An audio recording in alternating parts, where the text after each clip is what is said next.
Hey kids, this is Russia. And what you probably think of when you hear Russia is Putin, communism, the war with Ukraine, or when they sent a small dog named Laika into low space orbit and killed her. While all of these may be important for the future of Russia, we're here for the past, more specifically, the Russian Revolution. Tsar Nicholas II was the last emperor of Russia from 1894 to 1917, and he was just plainly unfit to rule a country. He didn't have good qualities. He was timid, easily swayed, and weak. This allowed him to be influenced by a mystic named Rasputin. The Tsar's greatest flaw was he was an autocrat and didn't like to share power. What the people wanted most was a voice. This, combined with the Russo Japanese War, led to the Revolution of 1905. The Russian working people, led by Orthodox priest Father Georgy Gapan, peacefully protested against the working conditions of the people for better wages and the right of free speech. Though they were peaceful, the Tsar feared them, so he ordered his troops to open fire on them. Hundreds of protesters were killed, and the country was outraged at this massacre. This would later be known as Bloody Sunday. To help calm the people, the Tsar created the Duma. This was an attempt to give the people a voice. A few years later, and it's 1914, tensions are still high in Russia. So the Tsar decides to join in on a war to distract his people and help his ally. This would mark the start of World War I. The war consisted of Germany, Austria-Hungary, the Ottoman Empire, and Bulgaria against France, Russia, Britain, and later the United States, and a few other less important countries. This war was the first of its kind. It was a total war, where the entire country's resources and colonies would be stretched to their limit. This plunged Russia into economic distress. This was a war that Russia wasn't prepared for. It was late to industrialize, so their factories couldn't produce the weapons and ammo needed for war.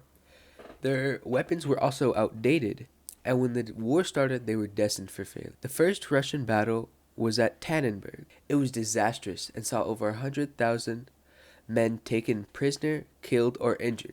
This would set the stage of how most of the war would go on, and was the start of the fall of the Russian Empire. Things got worse when Tsar Nicholas decided to take control of the army in 1915.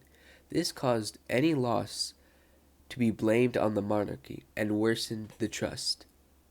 Back at the home front, life wasn't any better. Russia was in a shortage of food. They had to start rationing. Combined with factory workers who still had low wages and long hours, the people were angry, and this all culminated in the February Revolution. On March 8, 1917, people of Petrograd went on strike. They wanted to stop food rationing, better living conditions, and to get out of the war. Hundreds of thousands marched through the streets, and this time troops didn't fight back.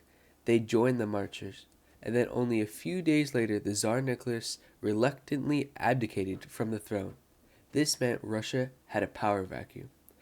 This vacuum would be filled by the Duma, now called the Russian Provisional Government. This government was short-lived, and it failed to pull Russia out the war. This is where Vladimir Lenin comes in. He was in exile in Siberia and then Western Europe due to his support of Marxist beliefs. In 1917, he was returned by the Germans. Vladimir reveled in this revolution. He thought capitalism and democracy needed a violent death. Lenin grew his following by promising peace, bread, and land. Then, on November 7, 1917, they overthrew the provisional government. Now, Lenin was in power. The fighting wasn't done quite yet. The Russian Civil War had just begun. The Bolshevik, now called the Communist Red Army, and the anti-Leninists, called the White Army. The Communists were able to defeat the Whites. The first communist nation took place.